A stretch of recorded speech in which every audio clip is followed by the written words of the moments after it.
اس آیت مبارکہ میں اللہ رب العالمین نے ہمارے نبی صلی اللہ علیہ وآلہ وسلم کی ایک اس خوبی کا تذکرہ کیا جو کم از کم میری زندگی میں تو نہیں ہے۔ ہمارے معاشرے میں اس خوبی کو کسی طور پر بھی نہ پسند کیا جاتا ہے نہ اسے اپنایا جاتا ہے، بلکہ اس کے برخلاف ہر شخص اس خوبی سے بہت دور ہے، اور شاید لوگوں کے نزدیک وہ خوبی خامی ہے، جبکہ اللہ رب العالمین نے اسے بطور خوبی بیان کیا۔ آپ لوگوں سے کہہ دیجئے ما انا من المتکلفین، میں تکلف کرنے والوں میں سے نہیں ہوں۔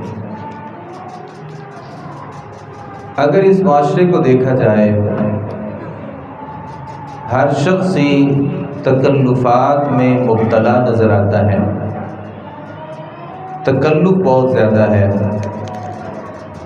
ہماری زندگی میں بناوٹی چیزیں بہت زیادہ ہیں، تصنع بہت زیادہ ہے۔ ہر آدمی کسی نہ کسی جگہ پہ وہ تکلفات کا شکار ہے۔ کوئی بھی چیز جو حقیقت نہیں ہوتی اور اسے بڑی کوشش کے بعد حاصل کیا جاتا ہے وہ تکلف ہوتا ہے۔ شریعت اسلامیہ بے تکلفی کا نہ صرف ہمیں حکم دیتی ہے، بلکہ بے تکلفی جو ہے وہ کسی بندے کے اندر تکلف نہ ہو، سادگی ہو، حقیقتیں ہوں، اور غلط بیانی نہ ہو، دھوکہ نہ ہو، فراڈ نہ ہو، اسے شریعت پسند کرتی ہے۔ میں آج کے خطبہ جمعۃ المبارک میں اس موضوع کو آپ کے سامنے رکھوں گا کہ تکلف شرعی اعتبار سے کس حد تک ناپسندیدہ ہے، اور ہماری زندگی میں یہ جو تکلفات ہیں یہ کہاں کہاں ہماری زندگی میں موجود ہیں۔ میں اپنی زندگی میں اس تکلف کی جو عادت ہے اسے کیسے ختم کر سکتا ہوں، میں آج کے خطبہ جمعۃ المبارک میں ان باتوں کو ذکر کروں گا۔ قرآن مجید میں اللہ رب العالمین نے تذکرہ کیا ہمارے نبی صلی اللہ علیہ وسلم کا۔ آپ لوگوں سے کہہ دیجئے ما اسألکم علیہ من اجر، میں لوگوں کو دعوت دیتا ہوں، نصیحتیں کرتا ہوں، واعظ کرتا ہوں، تبلیغ کرتا ہوں، میں کسی اجرت کا مطالبہ نہیں کرتا۔ میرے پاس خوبصورتی بھی ہے، حسن بھی ہے، مال و دولت بھی ہے، جاہ و جلال اور منصب بھی ہے، لوگ میرے سے فیصلہ کروانے کے لیے آتے ہیں، جس کو جو کہہ دوں وہ کر گزرنے کے لیے تیار ہوتا ہے۔ اس سب کے باوجود ما انا من المتکلفین، میں تکلف کرنے والوں میں سے نہیں ہوں۔ نبی صلی اللہ علیہ وسلم اگر چاہتے تو اپنی زندگی میں تکلف کو لے آتے، کیونکہ اللہ نے بے شمار خوبیاں آپ کو دی تھیں، لیکن نبی صلی اللہ علیہ وسلم کی زندگی میں کوئی بھی تکلف نہیں تھا، کوئی بناوٹی چیزیں نہیں تھیں، اور کوئی دھوکہ نہیں تھا، اور آپ صلی اللہ علیہ وسلم کی جو زندگی تھی انتہائی سادہ تھی،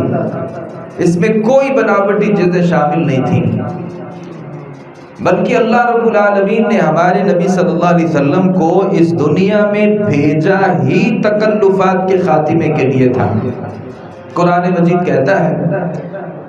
وَيُحِلُّ لَهُمُ الطَّيِّبَاتِ وَيُحَرِّمُ عَلَيْهِمُ الْخَبَائِثَ، نبی کا کام کیا ہے کہ وہ لوگوں کو جو پاکیزہ چیزیں ہیں ان کا حکم دیتا ہے اور ان چیزوں کو حلال کرتا ہے،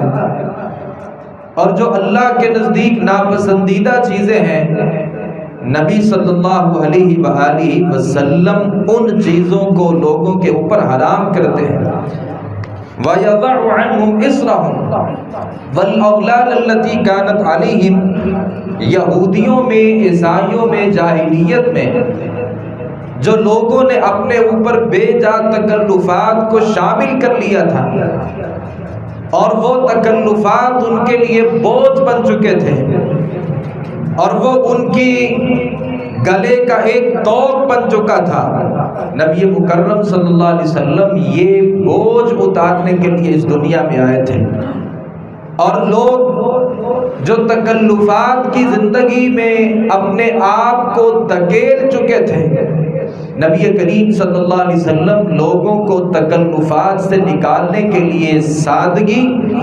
کفایت شعاری اور قناعت کی زندگی صحابہ کرام رضوان اللہ علیہم اجمعین کو سمجھانے کے لیے اس دنیا میں تشریف لائے. نبی صلی اللہ علیہ وآلہ وسلم نے اپنے صحابہ کرام رضوان اللہ علیہم اجمعین کی جو تربیت کی، اس تربیت میں یہ بات شامل تھی کہ نہ بولنے میں تکلف ہونا چاہیے، نہ کسی سے معاملات کرتے وقت تکلف ہونا چاہیے، نہ شادیوں میں، خوشیوں میں، غمیوں میں تکلفات ہونا چاہیے. الغرض اپنی ساری جو زندگی ہے اس میں یہ جو تکلف کی عادت ہے اسے ختم کرنے کی ضرورت ہے. عمر ابن الخطاب رضی اللہ عنہ کہا کرتے تھے نہینا عن التکلف، ہمیں تکلف کرنے سے منع کیا گیا ہے کہ ہم تکلفات میں پڑے، اپنے آپ کو مشکلات میں دھکیلیں اور بناوٹی صورتیں اور شکلیں اختیار کر کے یہ باور کروایا جائے کہ میرے اندر بڑا اخلاق موجود ہے. نبی مکرم صلی اللہ علیہ وسلم کے صحابی عمر ابن الخطاب رضی اللہ عنہ فرماتے ہیں نہینا عن التکلف، ہمیں تکلف کرنے سے منع کیا گیا ہے. نبی صلی اللہ علیہ وسلم نے ہمیں تکلف کرنے سے منع کیا ہے. اچھا، یہ تکلف میری اور آپ کی زندگی میں ہوتا کہاں پہ ہے؟ سب سے اہم بات یہ ہے کہ تکلفات میری زندگی میں کیسے شامل ہوتے ہیں اور وہ کون کون سے کام ہیں جنہیں شریعت تکلف سمجھتی ہے. عبادتوں میں کوئی آدمی اگر یہ سمجھے کہ اللہ رب العالمین نے نبی صلی اللہ علیہ وسلم کے ذریعے جو دین بھیجا ہے اس دین میں کمی ہے، اب وہ اس دین میں جب بدعت کو شامل کرے گا تو یہ عبادت میں ایک تکلف ہے. عبادت میں تکلف یہ بھی ہوتا ہے کہ کوئی آدمی اللہ کی عبادت تو کر رہے ہیں لیکن لوگ دیکھ رہے ہیں قیام بڑا خوبصورت کر رہے ہیں، رکوع بڑے اطمینان کے ساتھ کر رہے ہیں، سجدہ کرتا ہے تو پورے اطمینان کے ساتھ کرتا ہے. جب لوگ دیکھ رہے ہوں اور جب لوگ نہ دیکھ رہے ہوں تو پھر اس میں بے تکلفی ہوتی ہے، بڑی جلدی سے نماز پڑھ لیتا ہے. لوگ اگر دیکھ رہے ہیں تو ان کو دکھانے کے لیے یہ لمبی چوڑی دعا کر رہے ہیں اور اس دعا میں تکلف بھی ہے، تصنع بھی ہے. یہ ظاہری طور پر رونے کی بھی کوشش کرتا ہے اور بڑی آہو بکا کرتا ہے اور بتاتا ہے کہ میرے اندر اللہ کا ڈر بہت زیادہ ہے، خشوع بہت زیادہ ہے، عاجزی بہت زیادہ ہے، انکساری بہت زیادہ ہے، اللہ کی خشیت بہت زیادہ ہے. اب یہ آدمی اس دعا کے اندر تکلف کر رہے ہیں. سیدنا عمر ابن الخطاب رضی اللہ عنہ جو تھے، ایک آدمی کو دیکھا اور وہ اپنا جو سر تھا نا اسے جھکا کر کے بڑی اس کیفیت میں جا کے بیٹھا ہوا تھا کہ لوگوں کو دکھا رہا تھا کہ میرے دل میں اللہ کا ڈر بہت زیادہ ہے اور وہ اس کیفیت کے ساتھ بیٹھا ہوا تھا. تو عمر ابن الخطاب رضی اللہ عنہ نے سے کہا یا ھذا ارفع رأسک، او بندے اپنا سر اٹھا، فإن الخشوع لا يزيد على ما في قلبك، جو اللہ کا ڈر ہوتا ہے نا وہ بندے کے دل میں ہوتا ہے اور اس دل سے بڑھ کے اس چیز کا اظہار اس کے وجود پر نہیں ہو سکتا.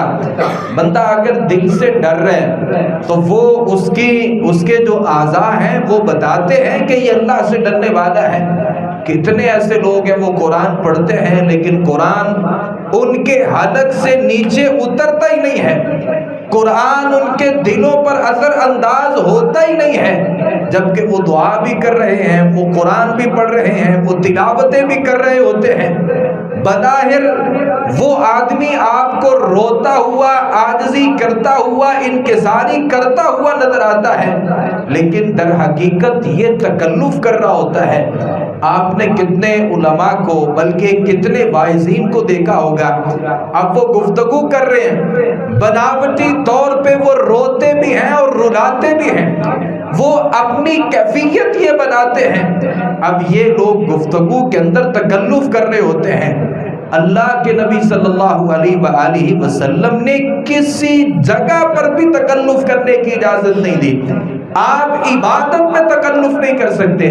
یہ عبادت میں جو ریاکاری ہوتی ہے یہ بھی تکلف ہوتا ہے، عبادت میں جو بدعت ہوتی ہے یہ بھی تکلف ہوتا ہے، اور عبادت اللہ کے لیے کسی اور طریقے سے، لوگوں کے لیے کسی اور طریقے سے جو عبادت ہوتی ہے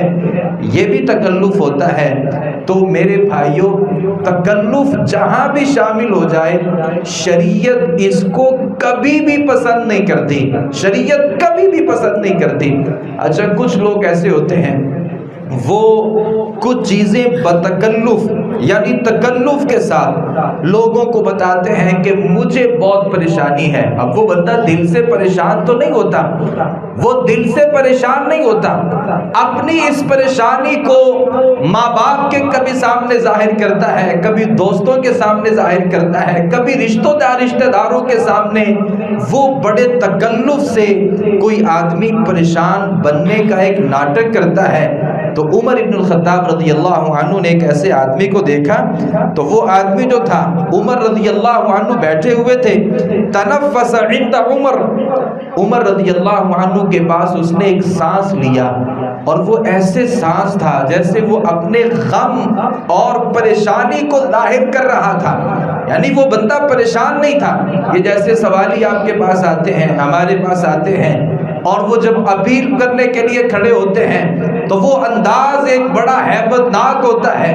اور وہ انداز ایسا ہوتا ہے ہر بندے کا جو دل ہے وہ اس کے بارے میں موم ہو جاتا ہے۔ اب وہ جب وہ اپیل کر رہا ہوتا ہے تو اپیل کرنے میں وہ ایک پریشانی کو ظاہر کرتا ہے، پھر کبھی وہ اپیل کرتے وقت کچھ آنسو بھی بہا لیتا ہے، وہ رونے کی ایک کیفیت کے ساتھ لوگوں کو متاثر کر رہا ہوتا ہے۔ تو عمر ابن الخطاب رضی اللہ عنہ کے پاس بھی ایک بندے نے تکلف سے رونے کی کوشش کی، اور وہ ایسے آہ بڑی اس نے جیسے وہ بڑا ہی کوئی پریشان ہے۔ تو میں نے پڑھا ہے کہ عمر ابن الخطاب رضی اللہ عنہ نے اسے مارا اور کہا کہ یہ کیا کیفیت ہے، جو کیفیت اللہ کے سامنے ہونی چاہیے تھی وہ کیفیت تم نے تکلف کرتے ہوئے لوگوں کے سامنے کی ہے۔ تو عمر ابن الخطاب رضی اللہ عنہ نے ایک الفاظ یہ ہے کہ اسے مارا، اور دوسرے الفاظ یہ ہیں کہ عمر ابن الخطاب رضی اللہ عنہ نے اپنے قدم کے ساتھ اسے ٹھوکر ماری کہ یہ کوئی کیفیت نہیں ہے اور یہ کوئی انداز نہیں ہے کہ تم لوگوں کے سامنے یہ رونے کے ناٹک کرو۔ تو کوئی صورت جس میں تکلف شامل ہو جاتا ہے شریعت اسلامیہ اسے کبھی بھی پسند نہیں کرتی۔ ہمارے کھانے پینے میں بھی بڑے سارے تکلفات ہیں، کوئی میرے گھر میں آ جائے تو میں بہت تکلف سے اس کے لیے کھانے بناتا ہوں۔ آپ کسی جگہ چلے جائیں، کوئی آپ کا میزبان ہے، وہ میزبانی کرنا چاہ رہا ہے، آپ کا دل یہ کر رہا ہوتا ہے کہ وہ میرے لیے بہت ہی زیادہ لمبے چوڑے کھانے بنائے اور وہ بڑے اس میں تکلفات کرے۔ یہ نبی کریم صلی اللہ علیہ وسلم کی صحیح روایت ہے، آپ صلی اللہ علیہ وسلم نے بڑی سختی سے منع فرمایا۔ آپ صلی اللہ علیہ وسلم فرماتے کوئی بندہ بھی اپنے مہمان کے لیے بھی تکلف نہ کرے، یعنی مہمان آپ کے گھر میں آیا، جو آپ کے پاس تھا وہ آپ اسے کھلا دیں،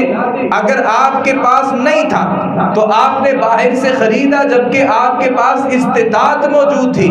استطاعت تھی، آپ نے اس کے لیے اچھا کھانا بنا لیا، یہ بہت اچھا ہے، لیکن اگر آپ کے پاس استطاعت نہیں ہے تو آپ صرف یہ سمجھتے ہیں کہ وہ فلاں رشتہ دار میرے گھر میں آ رہا ہے، اب میں اسے یہ سبزی کھلا دوں گا تو وہ جا کر کے کیا کہے گا کہ اس کے گھر گیا تھا، اس نے مجھے سبزی کھلا دی، میں بھائی اس کے لیے تکلف کروں گا۔ اب یہ تکلف یہ ہے کسی سے قرضہ لے رہا ہے اور ان قرضوں سے کسی اچھے کھانے کا اہتمام کرتا ہے، وہ اپنے مہمان کو کھلا دیتا ہے۔ اللہ کے نبی صلی اللہ علیہ وسلم اجازت نہیں دیتے، آپ صلی اللہ علیہ وسلم نے فرمایا کھانے میں بھی استطاعت سے بڑھ کے جو تکلف ہے اللہ کے نبی صلی اللہ علیہ وسلم نے اس کی اجازت نہیں دی۔ میں سوال کروں گا آپ بھائیوں سے، میری مائیں بہنیں بھی یہاں پہ موجود ہیں، بہت پریشانی ہوتی ہے کہ گھروں میں جب مہمان آتے ہیں یہ خواتین ہی اپنے شوہروں کو پریشان کرتی ہیں کہ بھائی میرے پیچھے والے آ رہے ہیں لہذا یہ کھانے ہر صورت بننے چاہیے، بسا اوقات خامد اس پہ مصر ہوتا ہے کہ میرا وہ تعلق ہے، وہ آ رہے ہیں، ہر صورت یہ کھانا آپ کو بنانا چاہیے۔ اب استطاعت ہے پھر بھی وہ کھانے بنائے جاتے ہیں، استطاعت نہیں ہے پھر بھی وہ کھانے بنائے جاتے ہیں، اور آپ حیران ہوں گے کہ یہ اس حد تک تکلف بڑھ چکا ہے کہ شادی خوشی غمی ہر جگہ پہ کھانے استطاعت سے بڑھ کے ہیں۔ شادی کیوں نہیں کی جا رہی؟ بھائی استطاعت نہیں ہے۔ استطاعت کا مطلب کیا ہے؟ جب تک 500 لوگوں کے کھانے کا اہتمام نہیں ہوگا، میری بیٹی میرے گھر میں بیٹھی رہے گی، اس کی شادی کا انتظام نہیں ہوگا۔ کوئی آدمی مر جاتا ہے تو اب اس کے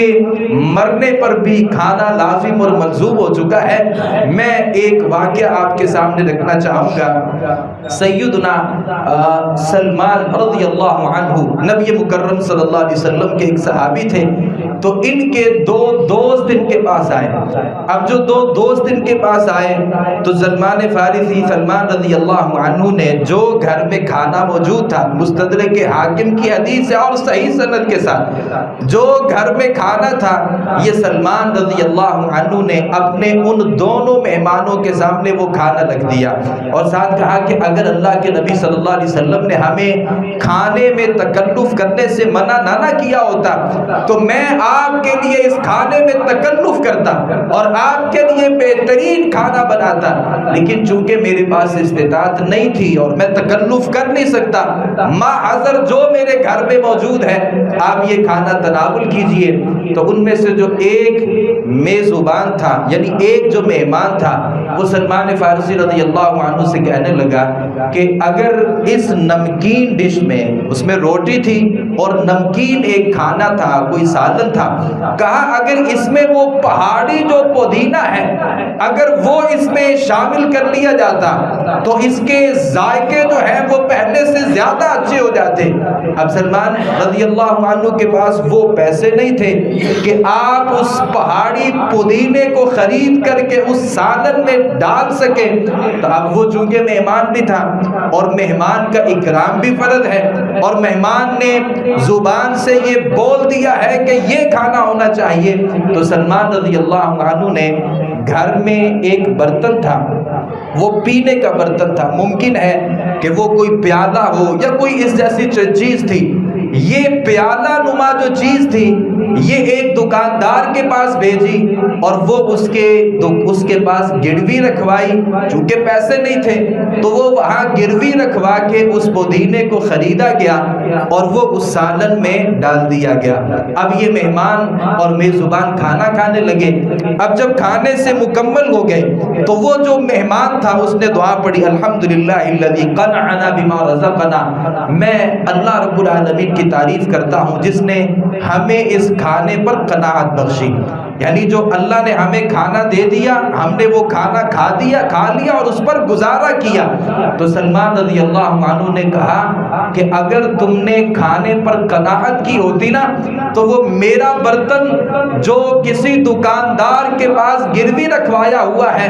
اگر تم نے کھانے پر قناعت کی ہوتی تو وہ میرا برتن اس دکاندار کے پاس گروی نہ ہوتا، بلکہ جو تمہیں ملا تھا تو اسی پر گزارا کرتا اور اسے ہی کھا لیتا۔ یہ قناعت تھی۔ تم نے تو میرے سے مطالبات کرنے شروع کر دیے اور میں نے تمہاری وجہ سے وہ اپنا برتن دکاندار کے پاس گروی رکھوایا اور اس پودینے کو خریدا جو تیری ڈیمانڈ تھی، اور میں نے وہ تمہیں کھانا کھلا دیا ہے۔ اب یہ قناعت نہیں ہے۔ تو صحابہ کرام رضوان اللہ علیہم اجمعین یہ سمجھتے تھے کہ کھانوں میں جو تکلف ہے اس کی بھی اجازت نہیں ہے۔ جو اللہ نے آپ کو دیا ہے آپ اسے کھائیں اور اپنے مہمانوں کو بھی کھلائیں۔ ہاں آپ کے پاس استطاعت موجود ہے، آپ کے پاس بہت زیادہ پیسے ہیں، آپ تکلف بھی کریں تو آپ کو پریشانی نہیں ہوتی، تو اس میں پھر آپ جناب ابراہیم علیہ السلام کی سنت پر عمل کریں،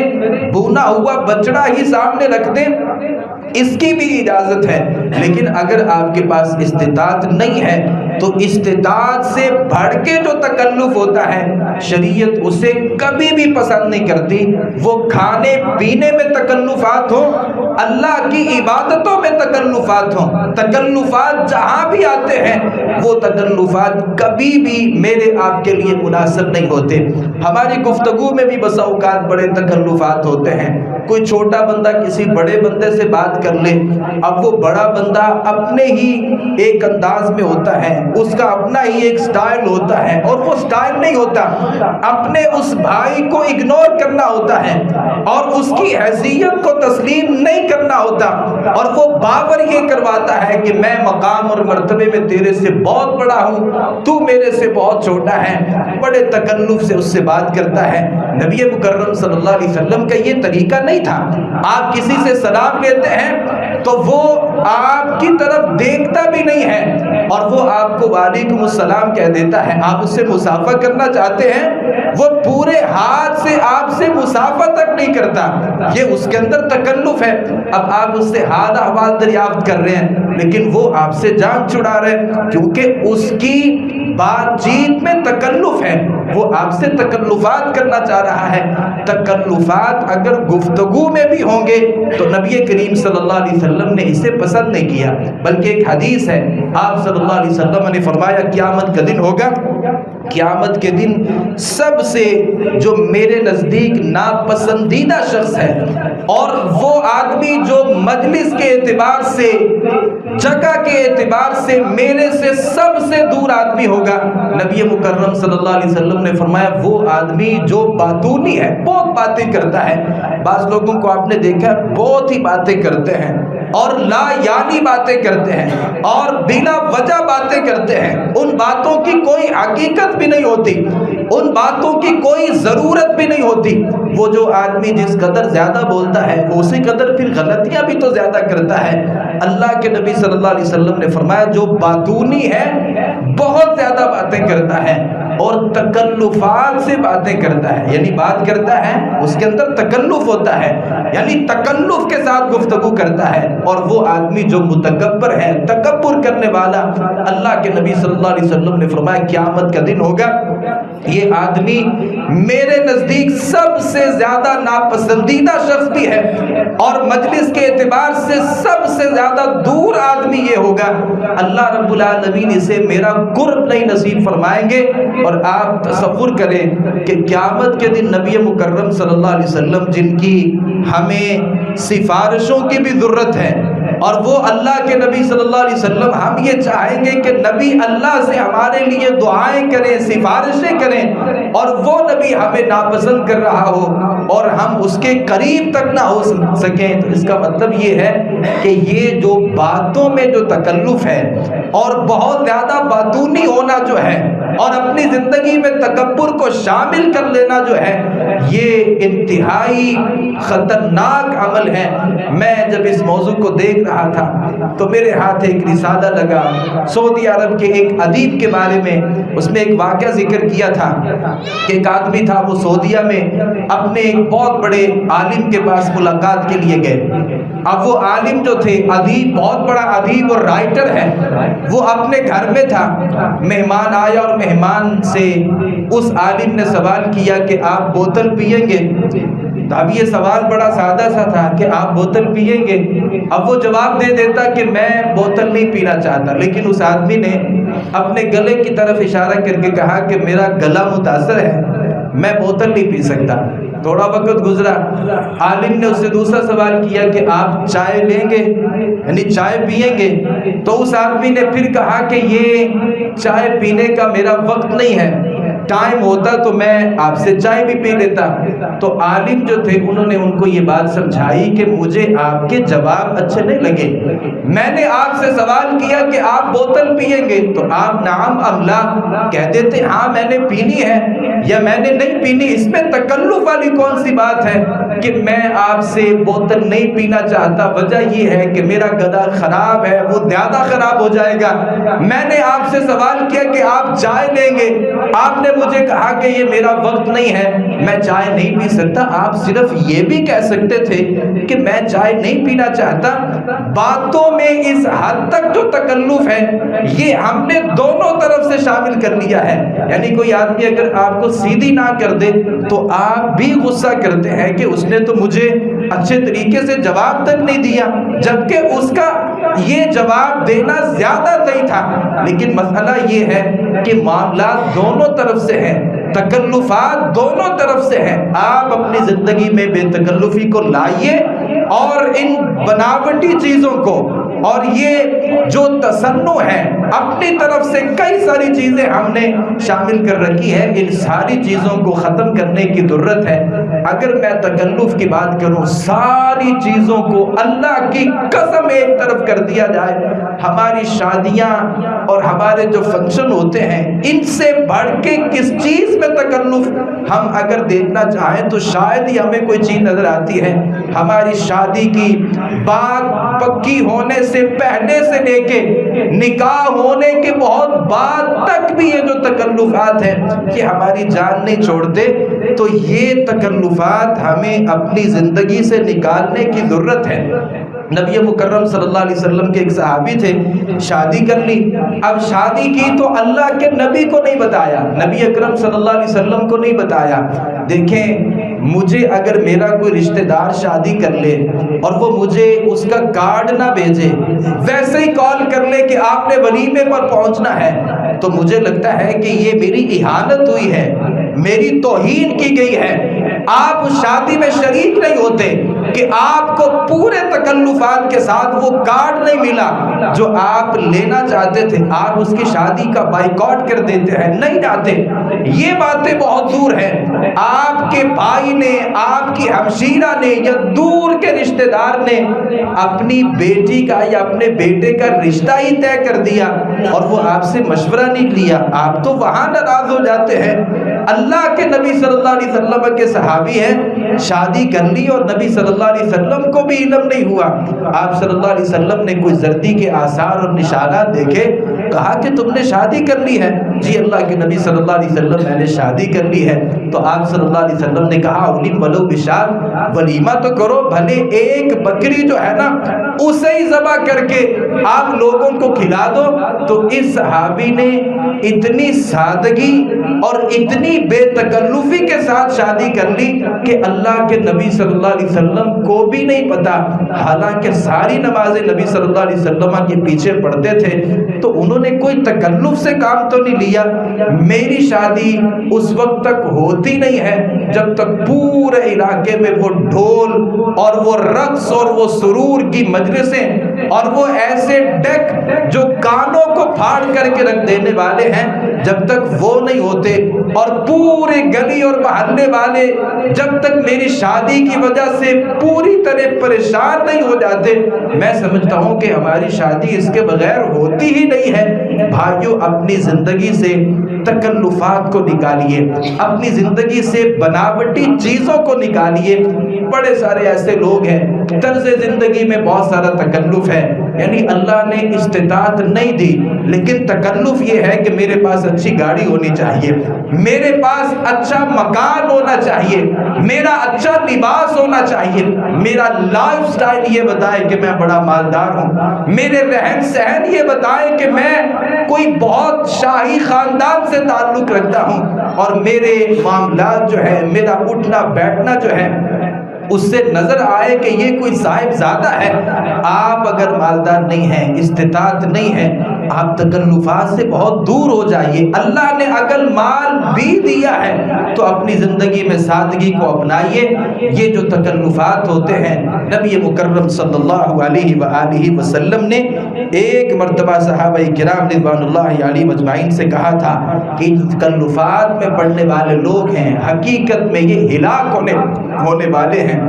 ہلاک ہونے والے ہیں۔ آپ صلی اللہ علیہ وسلم نے 3 مرتبہ، سنن ترمذی کی روایت ہے، 3 مرتبہ اللہ کے نبی صلی اللہ علیہ وسلم نے فرمایا کہ تکلفات میں پڑنے والے ہلاک ہو جائیں گے، ہلاک ہونے والے ہیں تکلفات میں پڑنے والے۔ تو ایک تکلف ہوتا ہے، یہ انسان کو ہلاک کر دیتا ہے، یہ انسان کو برباد کر کے رکھ دیتا ہے۔ آپ کی اللہ نے جو ایک پہنچ بنائی ہے اور آپ کی جو ایک حیثیت بنائی ہے، ایک اللہ نے آپ کو مقام دیا ہے، اور ایک آپ اس اللہ کے دیے ہوئے مقام سے جب تکلف کر کے اس مقام سے اوپر جانے کی کوشش کرتے ہیں تو یہ اوپر جانا ہی ہلاکت ہے۔ میں نے بے شمار لوگوں کو دیکھا، ذاتی حیثیت نہیں تھی، شادی کی، اتنا قرضہ لے لیا کہ اب یہ آدمی قرضوں میں ڈوبا ہوا ہے۔ یہ آدمی اتنی حیثیت نہیں رکھتا تھا اور اتنی طاقتیں نہیں تھی، تکلفات میں پڑا، مکانوں کے چکروں میں پڑا، گاڑیوں کے چکروں میں پڑا، اپنے رشتہ داروں سے آگے بڑھنے کی جو ہرس تھی اس چیز نے اسے تباہ و برباد کر کے رکھ دیا۔ معاشرہ ان مثالوں سے بھرا پڑا ہے۔ تو میرے بھائیوں، گزارش یہ ہے، یہ جو مہنگائی ہے اور مہنگائی کے جو طوفان ہیں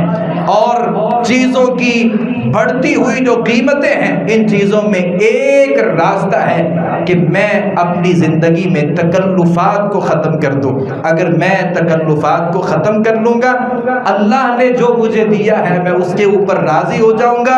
اور لوگوں کے پاس جو ہے میں اس کی طرف نہیں دیکھوں گا۔ اللہ تو نے مجھے جس حال میں رکھا میں اس پہ خوش ہوں، میرے بھائی کو میرے سے زیادہ ملا، مجھے کوئی پریشانی نہیں ہے، اللہ اس سے بھی زیادہ ملا، مجھے اس بات سے بھی کوئی پریشانی نہیں ہے۔ مارکیٹ میں یہ فیشن چل رہا ہے، خواتین کو بہت بڑا مسئلہ ہے، یہ چیز ٹرینڈنگ پہ ہے، یہ فیشن ہے، مجھے اس کا ہر صورت حصہ بننا ہے۔ میرے پاس اچھا خاصا موبائل ہوتا ہے، لیکن وہ آئی فون نے ایک نیا موبائل لانچ کر دیا ہے، تو مجھے تب تک مجھے سکون نہیں ہوتا جب تک اس موبائل کو نکال کر کے اس موبائل کو حاصل نہ کر لیا جائے۔ تو ان ساری چیزوں کو چھوڑ چھاڑ کر کے جو اللہ نے دیا اس کے اوپر راضی ہو جائیں، اللہ سے قناعت کو مانگیے، اللہ جو تو نے مجھے دیا ہے نا میں اس کے اوپر راضی ہوں۔ اور اپنے آپ کو یہ ہمیشہ بات اپنے آپ کو سمجھا کے رکھیں اور ہمیشہ اس بات کو اپنے دل اور دماغ میں بٹھا لیں کہ اللہ جو ہے نا وہ ہر چیز کو جاننے والا ہے۔ اگر میں اندر سے اپنے بھائی کے لیے مخلص نہیں ہوں اور میں جب اسے ملتا ہوں تو اخلاص اور اخلاق کا ایک ایسا تکلف کرتا ہوں کہ اسے بتاتا ہوں کہ میں تیرے ساتھ خوش ہوں۔ ہمارے رشتہ داریاں بھی ایسی ہیں، ہمارے تعلقات بھی ایسے ہیں، قسم اٹھا رہا ہوں، وہ اندر سے دل کیا کر رہا ہے اس کو پورا نہیں کرنا، لیکن تکلف کرتے ہوئے میں قسم بھی اٹھا لیتا ہوں۔ اپنے سارے کاموں میں میں اگر لوگوں کو دھوکہ دے رہا ہوں نا تکلف کر کے اور بناوٹ کر کے میں لوگوں کو دھوکہ دے رہا ہوں، میں اللہ کی ذات کو دھوکہ نہیں دے سکتا۔ یعلم خائنۃ الاعین، اللہ تو آنکھوں کی خیانتوں کو بھی جانتا ہے۔ آپ جب تکلف کریں گے، کئی لوگ مالدار بننے کا تکلف کرتے ہیں، آپ نے رشتہ لینا ہے تو مالدار بننے کا ایک تکلف کیا، ایک ناٹک کیا، ایک بہانہ کیا، ایک دھوکہ کیا، آپ نے وہ رشتہ لے لیا، آپ نے ان کو دھوکہ دے دیا، اللہ کو دھوکہ تو نہیں دے سکیں گے۔ اللہ تو یعلم خائنۃ الاعین، آپ کی آنکھوں کی خیانتوں کو بھی جانتا ہے۔ علیم بذات الصدور، اللہ تو سینوں میں چھپے ہوئے رازوں کو بھی جانتا ہے۔ آپ نے پھر لوگوں کے ساتھ جو ہیلے بہانے، جو بناوٹ بناوٹی چیزیں اختیار کر کے، جن تکلفات و تصنعات میں پڑھ کے آپ نے جب لوگوں کو بے وقوف بنایا تھا، تو قیامت کا دن ہوگا یوم تبلی السرائر، اللہ پھر ان رازوں کو اور ان تکلفات جو لوگوں سے آپ نے چھپا کر کے کام کیے تھے، اللہ ان ساری چیزوں کو لوگوں کے سامنے ظاہر کر دے گا کہ یہ وہ بندے کی حقیقت تھی جو اس حقیقت کے برخلاف آپ کے سامنے پیش آتا رہا۔ اپنے آپ کو یہ بات سمجھائیے کہ میں اللہ سے کسی چیز کو چھپا نہیں سکتا، تکلف کروں یا تکلف نہ کروں، اللہ ہر اعتبار سے ہمیں آپ کو بخوبی جاننے والا ہے۔ اللہ تعالیٰ سے دعا ہے صحیح بات کو سمجھنے، اس پر عمل پیرا ہونے کی توفیق عطا فرمائے۔ وما علینا الا البلاغ المبین۔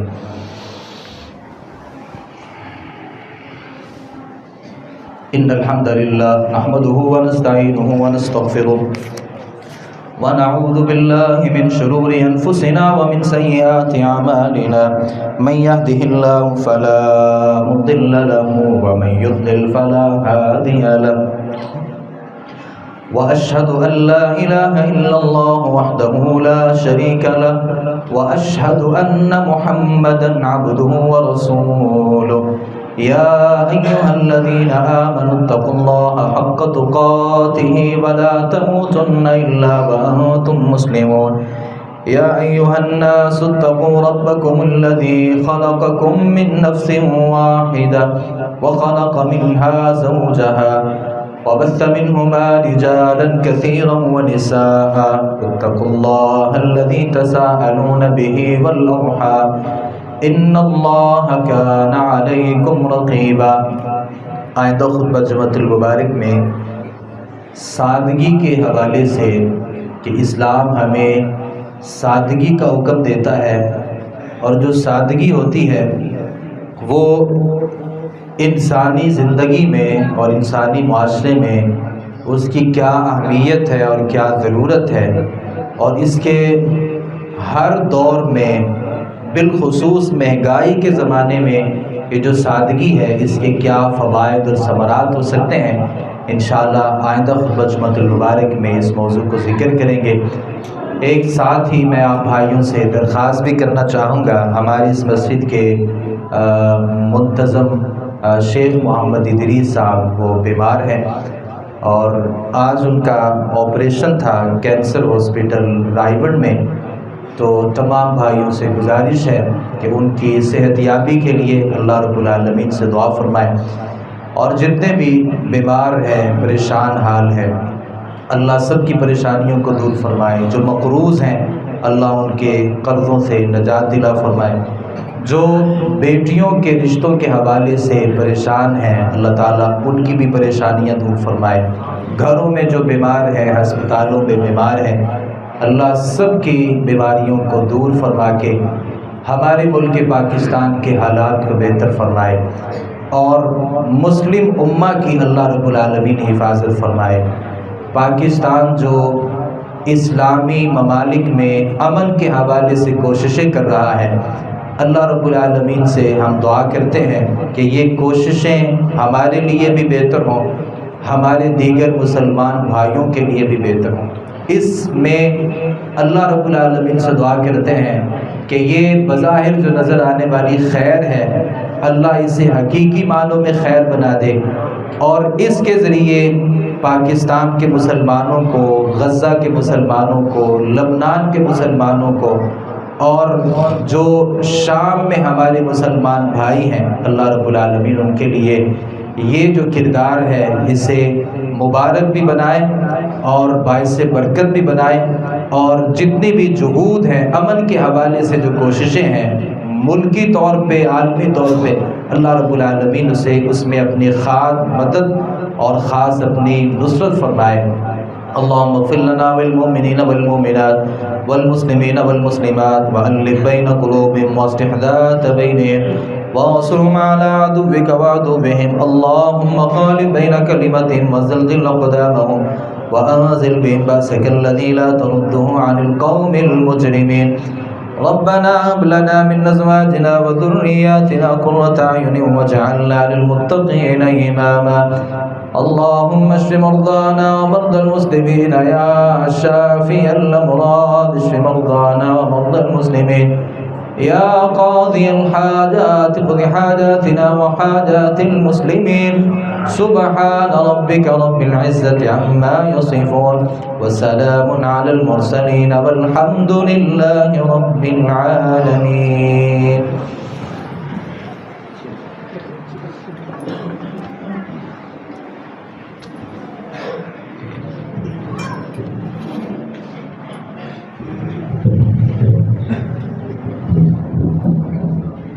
الله